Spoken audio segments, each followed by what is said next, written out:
Ոստիկանության և քննչական կոմիտեի ծառայողները հանցավոր զանգերի կենտրոնում անսպասելի խուզարկությունն իրականացրին նոյեմբերի 20-ին։ Միջոցառման հաջողությունը մեծապես կախված էր նաև անսպասելիությունից։ Իսկ հանցավոր զանգերի կենտրոնի վերաբերյալ տեղեկությունը քրեական ոստիկանության կիբեռհանցագործությունների դեմ պայքարի վարչությունում ստացվել էր ավելի շուտ։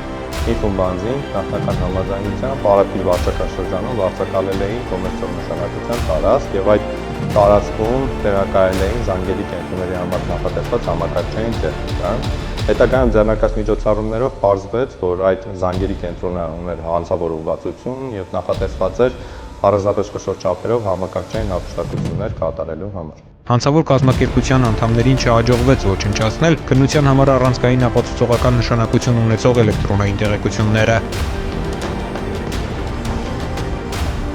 Խուզարկության ժամանակ հայտնաբերվել են հանցավոր կազմակերպության անդամներ, որոնք Հայաստանի եւ այլ երկրների քաղաքացիներ են, ինչպես նաեւ նրանց օգտագործած համակարգչային տեխնիկան։